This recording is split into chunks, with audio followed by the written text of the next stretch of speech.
बहुत समय पुरानी बात है। एक नगर में राजा राज्य करते थे, जिनका नाम था तिरवर्थ और उनकी पत्नी का नाम था मालिनी। राजा बहुत परोपकारी तथा प्रजापालक थे। वो हमेशा प्रजा के सुख का ध्यान रखते थे, लेकिन राजा और रानी मन ही मन बहुत दुखी रहते थे। उनके इस दुख का कारण था कि उनके पास कोई संतान नहीं थी। फिर राजा अपने गुरु के पास जाते हैं और उन्हें अपने दुख का कारण बताते हैं। राजा के गुरु राजा से कहते हैं कि कश्यप बहुत ही पुण्य आत्मा है, तुम उनकी शरण में जाओ, वो निश्चय ही तुम्हारी समस्या का समाधान निकालेंगे। इसके पश्चात राजा कश्यप ऋषि के पास जाते हैं और सारा हाल उन्हें बताते हैं। कश्यप ऋषि राजा का हाल देखकर उनकी सहायता करने को तैयार हो जाता है। कश्यप ऋषि कहते हैं, हे राजा, तुमको पुत्र प्राप्ति हो सकती है। उनके लिए मैं तुम्हारे लिए पुत्र कामना यज्ञ करूंगा। तब कश्यप ऋषि ने पुत्र प्राप्ति हेतु यज्ञ करवाया। यज्ञ का प्रसाद रानी मालिनी को दिया गया। यज्ञ के पूर्ण प्रभाव से कुछ समय बाद रानी गर्भवती हुई।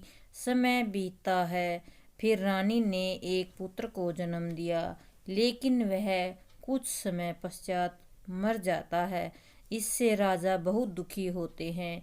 राजा ने पुत्र का अंतिम संस्कार कर पुत्र वियोग में प्राण त्याग करने का प्रण करते हैं। जब राजा प्राण त्यागने वाले होते हैं, तब वहाँ उसी वक्त ब्रह्मा जी की मानस पुत्री देवसेना प्रकट होती है और उन्होंने राजा से कहा, हे राजन, तुम क्यों प्राण त्याग रहे हो? राजा कहते हैं, मेरे कोई संतान नहीं थी। तब कश्यप ऋषि ने मेरे लिए पुत्र प्राप्ति यज्ञ किया था, जिससे पुत्र प्राप्त हुआ। अब उसकी मृत्यु हो चुकी है, इसलिए उसके वियोग में मैं अपने प्राण त्याग रहा हूँ।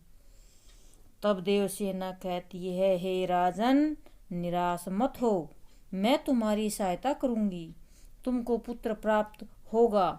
तब राजा ने कहा, आप मेरी कैसे सहायता करेंगी?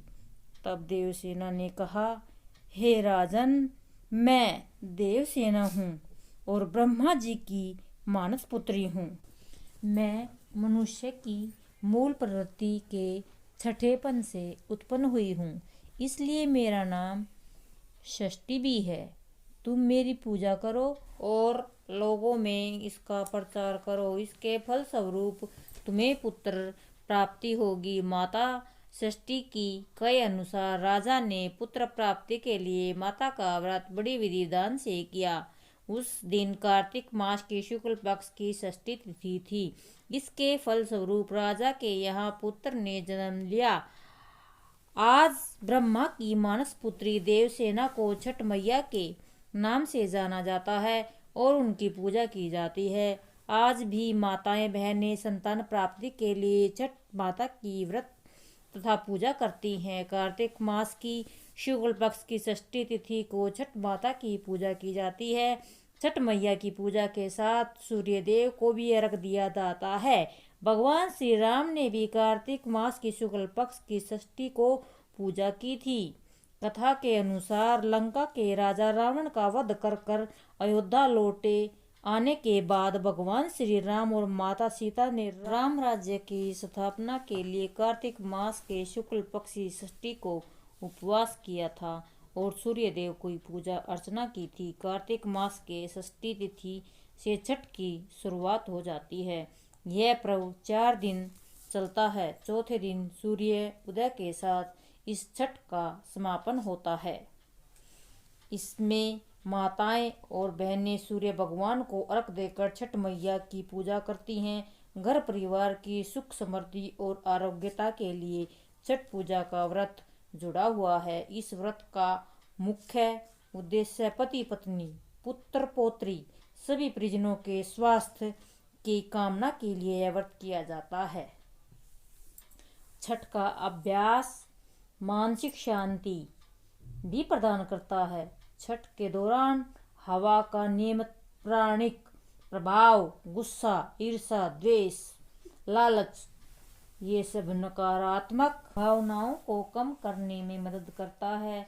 अब हम आपको आएंगे छठ पूजा की शुरुआत कैसे हुई।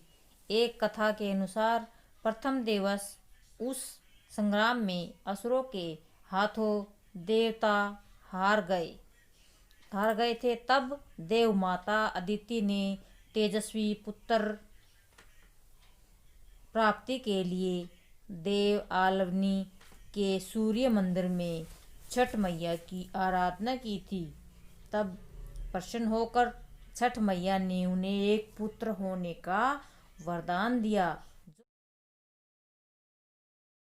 जो तेजस्वी वीर पुत्र, बलवान पुत्र था। इसके बाद अदिति के पुत्र हुए तरदेव रूप भगवान, जिन्होंने असुरों को हराकर देवताओं को विजय दिलाई। तब उनकी विजय हुई। उस समय से देवसेना षष्ठी देवी इस धाम का नाम हो गया और छठ का भी शुरू हो गया। छठ पूजा का नामकरण कैसे हुआ? छठ षष्ठी का अब व्रत भी रखा जाने लगा। कार्तिक मास की शुक्ल पक्ष की अमावस्या को दीपावली मनाने के बाद इस 4 दिवसीय व्रत की सबसे कठिन और महत्वपूर्ण रात कार्तिक शुक्ल षष्ठी को छठ होती है। कार्तिक शुक्ल पक्ष की षष्ठी को यह व्रत मनाए जाने के कारण इसका नाम छठ व्रत पड़ा। छठ पूजा साल में 2 बार होती है, एक चैत मास के महीने में और दूसरी कार्तिक मास के महीने में। षष्ठी देवी माता को कात्यायनी माता के नाम से भी जाना जाता है। नवरात्रि के दिन षष्ठी माता की पूजा करते हैं। षष्ठी माता की पूजा घर परिवार वालों की सलामती के लिए की जाती है और साथ में सूर्य देव को अर्घ दिया जाता है और माता गंगा की भी पूजा की जाती है। यह एक लोकप्रिय पूजा है। परिवार के कल्याण के लिए की जाती है। इस पूजा में गंगा स्थान या नदी तालाब जैसी जगह काफ़ी महत्वपूर्ण है। यही कारण है कि छठ पूजा के लिए सभी नदी तालाब की सफाई करवाई जाती है और नदी तालाब को सजाया जाता है और प्राकृतिक सौंदर्य में गंगा मैया या नदी तालाब मुख्य स्थान है। आपको यह वीडियो अच्छी लगी हो तो आप मेरे चैनल को सब्सक्राइब, शेयर, लाइक करें तथा बेल आइकन को दबाएं। जय छठ मैया। धन्यवाद।